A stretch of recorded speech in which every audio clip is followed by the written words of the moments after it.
Hey everyone, welcome back to the channel. Thank you for being here. My name is Andrew, coming to you from the beautiful Carolinas. Today's topic is going to be the top 5 methods of control used by the narcissist. Think about that for a minute. Everyone, if you like the content, please like, subscribe, and share. So there are so many ways the narcissist tries to control people. I'm gonna jump into the top 5 for this video. And the first one will be by communicating with you, by talking with you. You see, when the narcissist can talk to you or communicate with you, they can manipulate you and they can plant any seed they want to in your mind. And they can plant seeds of what happened in the past, whether they did or didn't happen. They can triangulate you with people that did or didn't exist, and they can future fake in the future and say what's going to happen, or we can raise kids or have a family, etc. They can do whatever they want to. So when you were in the relationship with the narcissist, remember, you weren't taught Narcissism 101 in school, so you didn't know there were people out there that would want to take advantage of you and manipulate you and trick you and trap you and be a puppet master to destroy your life. This is what the narcissist does. This is what they're doing right now. It's what they did before they met you, and it's certainly what they will be doing after, because the narcissist is stuck in the loop of destruction. They're stuck in that loop of misery, and misery loves company.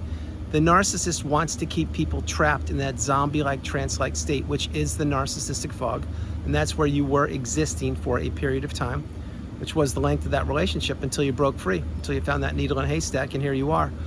But the number one reason, and these are in no specific order, but communication, when you're communicating with the narcissist, they can learn about you. They can hear your tone. They can hear if you're getting frustrated. They can hear if you're believing in what they're telling you. They can hear if you're pausing and maybe you're questioning, what was that? You see, when you're communicating, or when you were communicating with the narcissist, they were always observing you, and they were watching you like a robot, like an alien life form, studying you, whether you were sleeping, whether you were in a car, whether you were at an event, whether you were at a barbecue. They were always watching you to see what made you tick and how you would react to certain circumstances. This is why the narcissistic relationship, it is a very challenging relationship, to say the least, to remove yourself from and to heal from, but that's what you're gonna have to do. Now, communication is a huge way they can control you, because if they are talking with you, or they were talking with you, I should say, well, then you back then, you were believing in the mask, you were believing in what they were selling you and what they were telling you, because you had no reason to believe otherwise.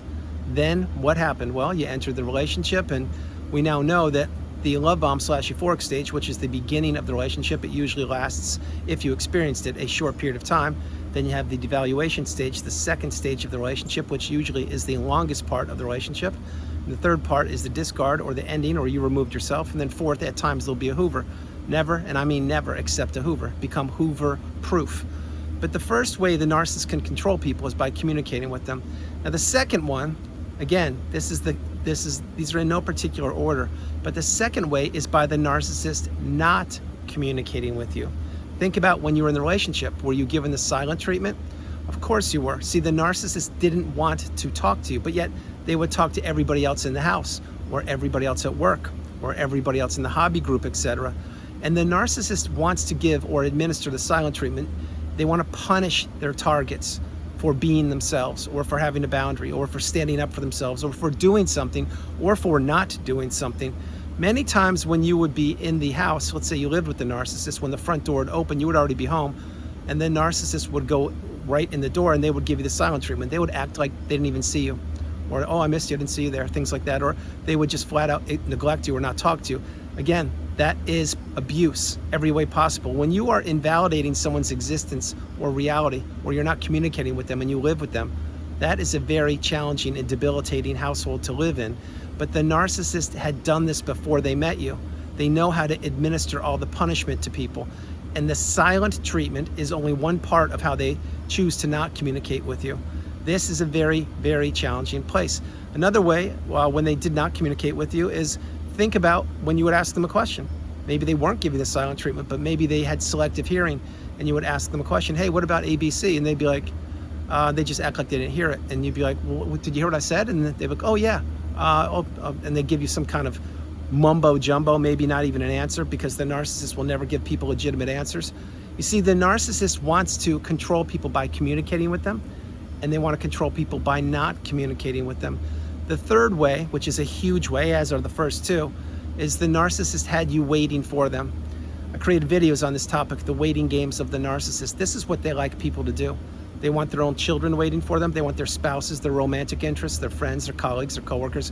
When they attend events or ceremonies or celebrations, if they do so, they want to usually roll in last so all the eyes are on them so they can make a grand entrance. And this is what the narcissist wants. They want people waiting for them. So think about it. Let's say go back in time when you were in the relationship with the narcissist. Let's say you had to pick them up at work on an average Friday at 5. Well, you would be there at 4:45. You would be waiting for them to get out of work. Now, what would the narcissist do back then? Well, I can tell you right now, they would do anything but be ready at 5 o'clock. Maybe they would intentionally be late, getting your supply source when they were at work, texting, playing the texting games, and making you wait even more and more and more. Say you lived in a hot climate. Well, you're now really hot, and they know you've been out there since 4:45. Well, maybe they don't come out of work till 5:20, and that's 45 minutes you've been sitting in the car, 35 minutes sitting in the car, and you're like, what's going on? They're like, oh, I was stuck at work, couldn't get out. Well, did they know what they were doing? Probably. Can you prove it? No. But they wanted you waiting.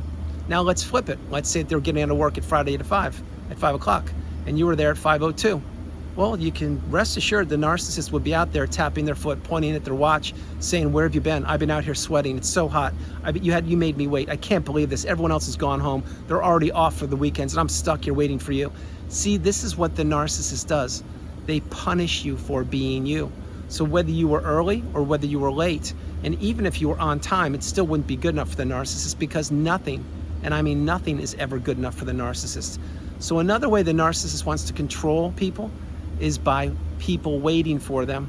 Think about it. It's the same thing with a birthday or a holiday or something. Let's say it was a holiday and the family's getting together and the narcissist is in the family. Well, what would happen? Hey, we can't have dinner without so-and-so being here. Well, where are they? Well, they told me they're on their way. They'll be here in 20 minutes.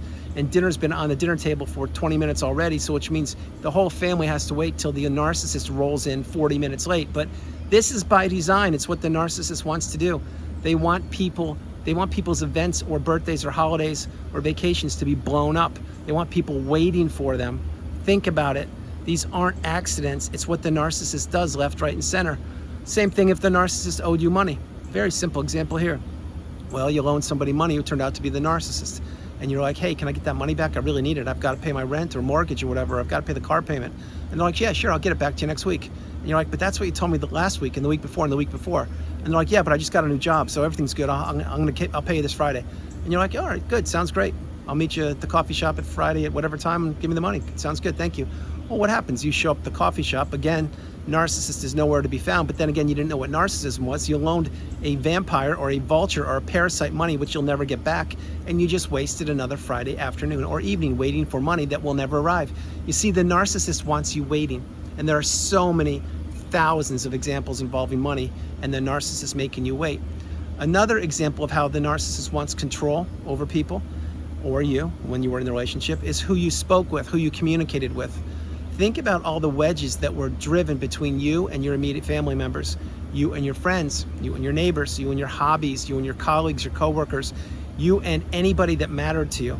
You see, the narcissist figured out what made you you, what made you tick, who you wanted to surround yourself with, who you were surrounding yourself with, and what you liked to do and didn't like to do. And they wanted to make sure that you became a shell of yourself when you were in that relationship.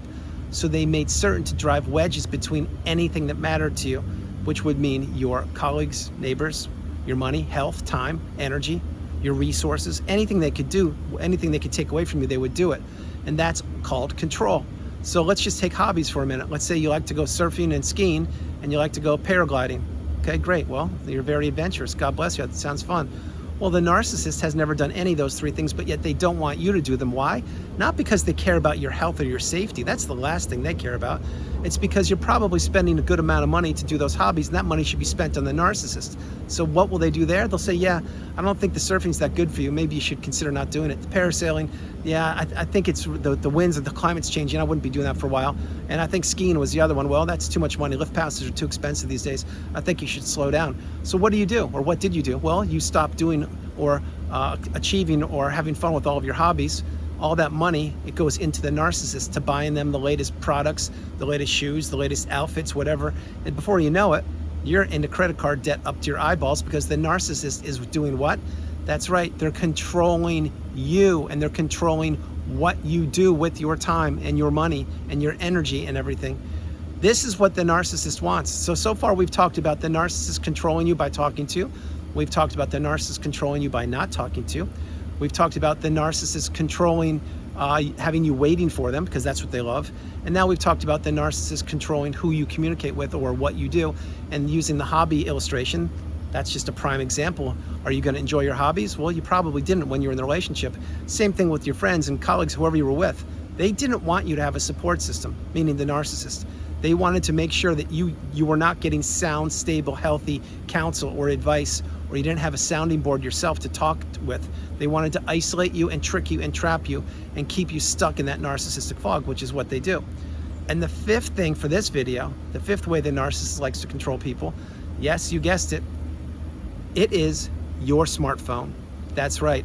What is a smartphone? Well, first of all, it's a tool or a communication device meant to talk to other people all over the globe, or to get information and to stay connected. Well, that's what you're supposed to do with the smartphone. The narcissist looks at the smartphone as a remote control, how to control people from halfway around the world or sitting right next to them. Because the narcissist is crawling all over the internet. They're crawling all over dating apps. They're crawling all over social media platforms. And they have so many fake accounts, it would blow your mind. But on top of that, what they want to do is they want to keep as many people stuck and trapped in the narcissistic fog as possible. So when your relationship blew up, because I'm certain it did, what did they do? They had other people to take your place and to fall in line and be the next new supply. Now again, not trying to trigger you or upset you, but this is what happens. The narcissist continues to go around in that cycle of abuse, in that cycle of manipulation, in that cycle of destroying people's lives. And the only way that you escape that is either A, if you're discarded, or B, if you ended it yourself. But removing yourself from these relationships, or being removed, I know it's a tough pill to swallow, but healing from the removal of the relationship is the path. That's what you must do. That's what I've done, and that's what so many people I've helped do, have done, or are beginning to do. Because when you're in these relationships and you don't know what you're up against, they are very, very challenging. They're life-threatening if you want the truth. And that's why I suggest virtually in every video to go no contact, block these people, delete them, remove them and all fly monkeys and people associated with them. If not now, when? But having said this, the fifth one, the remote control, think about this.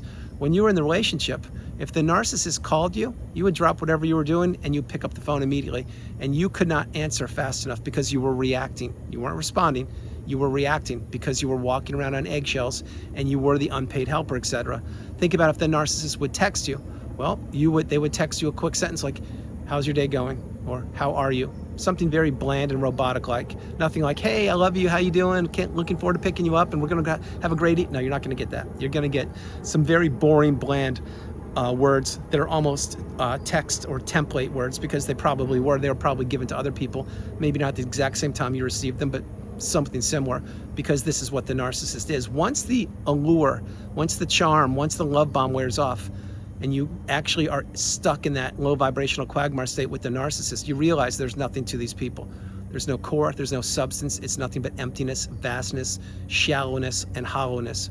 But again, the phone, the smartphone specifically, that was a way to control you. So let's say it was a Saturday afternoon and you were in the relationship with the narcissist, and the narcissist was working, hypothetically.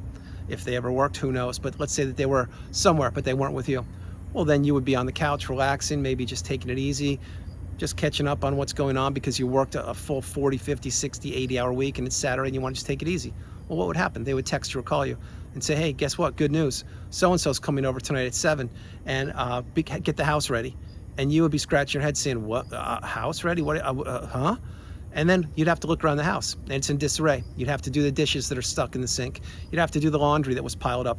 You'd have to sweep. You'd have to vacuum. You'd have to cut the grass. You would have to clean the place up. And then that's not only counting that, you'd have to go to the store and buy supplies for the evening dinner, which you would pay for. You would cook. You would prepare. You would clean up afterwards. And you probably didn't even know those people. But see, that's how the narcissist would control you and blow up your Saturday, which would roll into Sunday. Because if you didn't do what the narcissist wanted you to do on that Saturday morning when you were taking it easy at the house, well, then there would be a big price to pay when they came in the front door. What do you mean? You didn't do anything? Well, what did you do all day? I was taking it easy on the couch. but I texted you, you're supposed to do this. What, now I have to do it. What are you talking about? See, this is the petulant, childlike mentality that the narcissist has. That's why you need to get your clarity back. That's why you need to go no contact. That's why you need to not be controlled by anybody other than by yourself. The narcissist will just continue to shapeshift. They will continue to glide through life and slither through life, looking for unsuspecting sources of supply, people that they can control. And at one point in time, that was you, and I understand it. But now that you have the wisdom and you're applying the tools that are provided to you on the channel and in the community, you can say no, the strongest word in the English language. You can go no contact. You can have boundaries. You can do whatever you want to, which includes take a class, teach a class, read a book, write a book.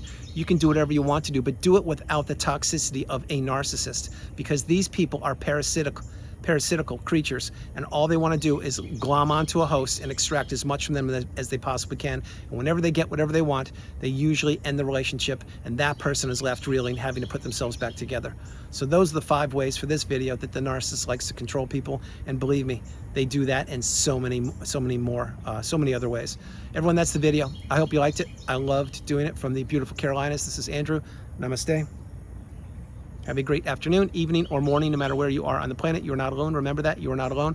I love you all. God bless you, and I'll talk to you tomorrow. And remember, control is a huge thing for the narcissist. When you were in the relationship, they were in control, whether you knew it or not. Once you are out of the relationship, you're looking to figure out how to get back in control. Once you heal, and you heal properly, you are in control. And now you can live your best life. And now you can understand that there are so many people out there that do not have your best interest at heart. And at the top of that list certainly was the narcissist. But these people don't care about anybody at all other than themselves. And they always need to be in control. Now that you're out of the relationship, my hope is you're understanding that you are the priority and you come first, second, and third. I love you all. God bless you. And I'll talk to you tomorrow. Bye, everybody.